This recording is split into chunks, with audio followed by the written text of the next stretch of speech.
Rick and Morty presents Mr. Nimbus. There's padding before we see what the Earth's like far into the future, where a giant talking water monster probably controlled by Nimbus is calling out Rick for this tomorrow. And he'd only see it as a tomorrow if he's only here because they time traveled into the future. But somehow Rick did it without Morty with him, even though Project Phoenix exists, because we see Morty in a green pod with what I assume is the ghost of Jessica in front of it.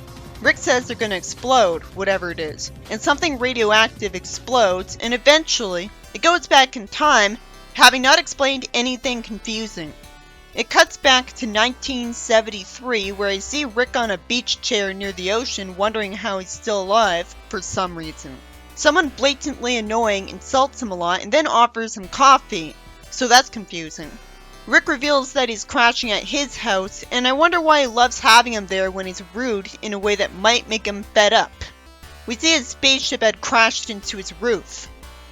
It tries to make Earl interesting because he likes writing stories and reading them out, even if it's boring. It's nice that he asks Rick if he's okay and wants him to feel welcome here, and that all Rick does is get confused and excuse himself. He thinks he catches a fish, but instead something giant rises out of the ocean, and there's an incomprehensible page before Nimbus welcomes his army to the dry land. I always hated his design, and I don't know how it got approved. The narration really is a waste of time. Someone gets a tap on the shoulder, and Rick screams and turns around, shooting a portal ahead of him. Somehow, Nimbus doesn't react to the fact that he can do this at all. Already he's screwed up showing their first meeting. He says Drylanders have so many emotions, as if I'm expected to believe underwater aliens don't have any. And he has no reason to think Rick can't feel pain either. Rick tells him to run. Nimbus actually knows his name already.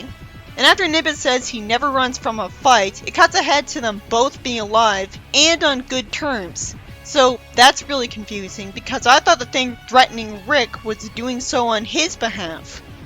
Instead, he literally just caught it while fishing and it decided to attack on its own. But you'd think Nimbus would be pissed at him for threatening the life of a fish then. Nimbus introduces himself to Rick, who wonders how he knows his name. He's from an underwater kingdom the Drylanders don't know about, so you'd think he'd be too sheltered to even know who Rick is. And if he did, he wouldn't call him Richard. He says he knows his name because of electricity. Apparently, the underwater aliens can read a lot from it. Anything's possible with magical aliens. I know he can control electricity because he can control the police, which has to be because he controls the electricity in their brains. But it always made me wonder how he was only able to control the police in particular. So it better be that it's not just them. Nimbus offers to tell him his life story, and Rick sees it in a moment, but I'm getting literally nothing out of this page. It doesn't tell me anything, really. Go figure, he went to university. And I don't know why someone tried to attack him with swords. Rick's confused that he's making a friend because something doesn't add up. It really doesn't. I don't know why Nimbus would already want to be friends with him if he knows his name, which has to be because he's already heard of him. Unless he's trying to get him to assist the ocean with his technology. And he thinks just asking him to do that right away would get him a no. Rick doesn't simply say that, and instead expects us to believe he never gets confused. Because he's an arrogant liar.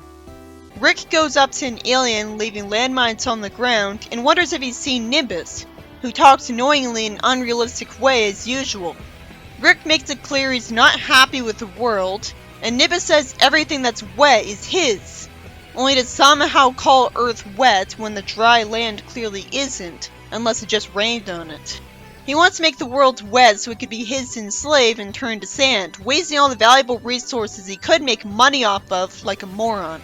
Rick agrees with this idea since the world's a lonely and doomed place, even though it'll still be that way if Nimbus wins, and Nimbus is too entitled and wants to crush Earth for no apparent reason.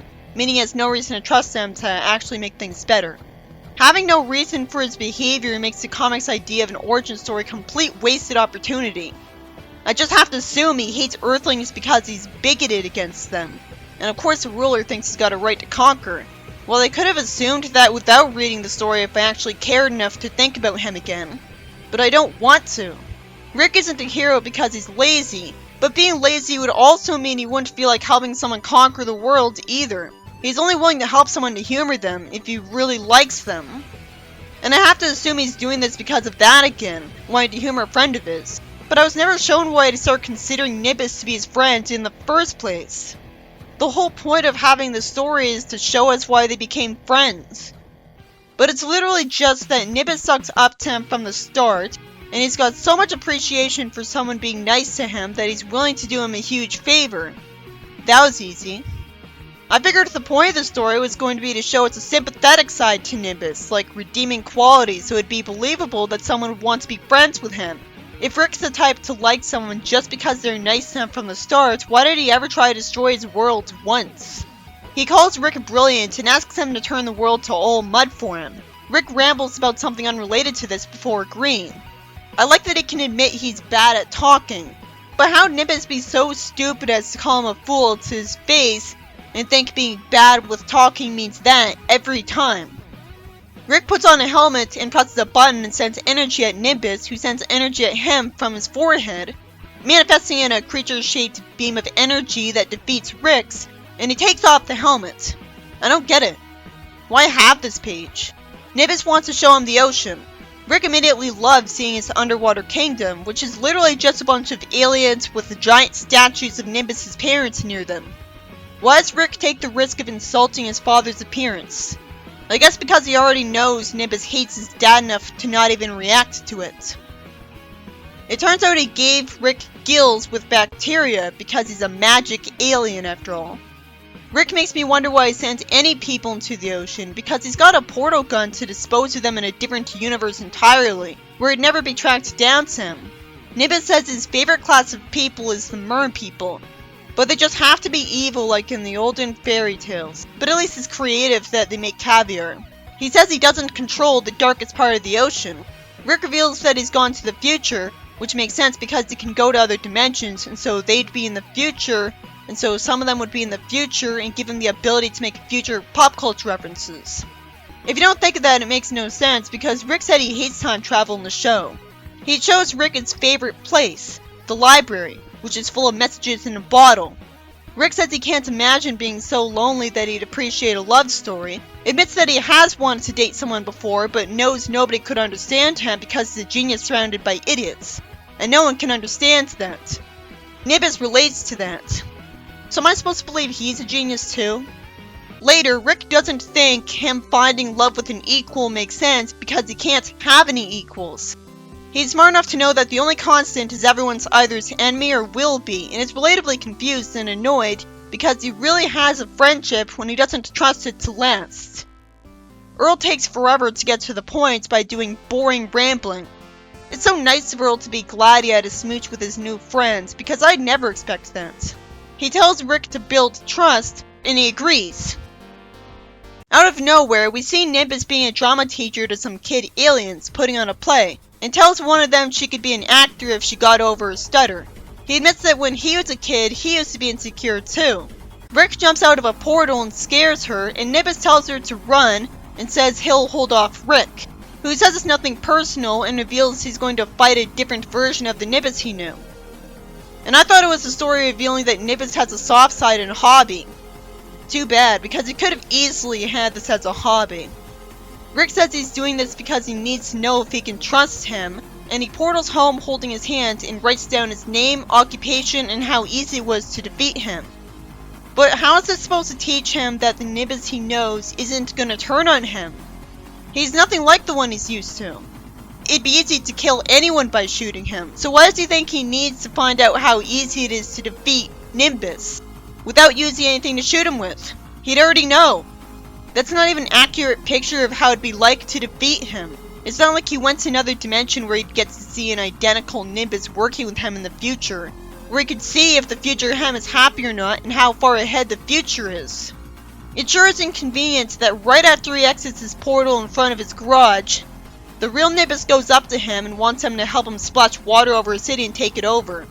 At least he's gonna have a picnic with him afterwards, so that's human of him. It turns out the reason he turned against Rick is that he outright told him that now that he knows he can kill him, he can trust him. Even though he doesn't have to tell him that. even though he'd have already known he could kill him. Also, Nimbus was horrified by what he saw, but the story's way too vague about it for me to know what it is. It cuts ahead in time to them fighting way ahead in the future, and Nimbus calls him out that he could have been his friend, and Rick says he doesn't see the big deal because all he did was kill some other versions of him. Well, he should have known that'd make him think he couldn't trust them not to kill him because he even could motivate himself to do that. He's right that Nimbus shouldn't be so concerned because he's not those other versions of himself. So it wasn't his problem. He's already evil enough to want to conquer and ruin the world for no reason. So why was it a deal breaker to him that Rick inconvenienced other people than him? Rick can erase memories. So it sure is inconvenient that he didn't erase his memory of this experience to get him to stay loyal to him that way effortlessly. Oh, is he too dumb to know how to do that yet? He's got a portal gun. He could have stolen the tech from another dimension. So he didn't want to do something to keep Nimbus loyal if he was the type to even be opposed to what he did. But I'm not seeing Rick explain that. Nimbus says Rick's just dangerous and wanted to teach him to serve him, and Rick says code words to activate his cyber suit, which takes a while to do for some reason. He tells the multiple Mortys he's got working for him to turn into a serpent to restrain him for one panel, and then there's no explanation for how they disappeared and he stood up. There's also none for how he's still alive after all this time, so I have to assume he's immortal because that's how magical his species is. In the present, Morty and Rick swim around, with Rick planning to use Morty to distract the mermaid guards, and he says right in front of them that he's got a conch to steal, and gets into a room in the next panel. That sure was easy. It'd be believable if he simply shot them, and he has no reason to not bring weapons here. Someone talks to Rick, who has no reason to still be alive, and it's not explained properly how, because it's a bad story. So Flumper says he's loyal to Nimbus for fixing him. Nimbus fights him, but it cuts ahead to the future, so that was pointless. Jessica fires some water at the portal gun to break it because she wants to keep time from ending, even though Rick wouldn't do that. And somehow we're in a situation where she sees Rick as a would-be conqueror too. And Nimbus calls her a traitor because the portal goo is going to mix with the ocean to make it an ocean of interdimensional madness, which we see on the next page, for no reason when a portal only connects to one universe, and only after it was told to by a button press, and that button was never pressed. So there's no reason the portal goo would connect to any portals, and if it did, all that happened is that the ocean would disappear into the portals. This isn't what contact with portal goo does to people. Season 5 established that it just sticks to your hand. There's a narration saying Rick and him lived infinite lives after that. But why would they reincarnate into other versions of themselves every time, when that'd be insanely boring and each other version would be in a different universe? I don't get it. It only makes sense if it means they're just seeing other dimensions, and aren't actually living like their counterparts. Somehow there's a universe where Rick was raised by Nimbus as a baby. We see Nimbus tell Rick to hurry, and they get on a moving train, and Rick thanks him for helping him get into one of the empty carts. They plan on running away to the ocean, and then we see 1973 again, and when Nimbus's ship goes to dry land in front of Rick, the story cops out on having an ending because it just ends there, so that really sucks. I don't even know why they had a here we go again ending. As I expected, the story sucked, and not just because I hate Nimbus. It also doesn't bother explaining why Rick didn't erase Nimbus's memory of the thing that made him turn on him if he wanted to be friends at that point, when he could go to another dimension and get that technology if he hadn't made it. It should have been that Nimbus did something to him.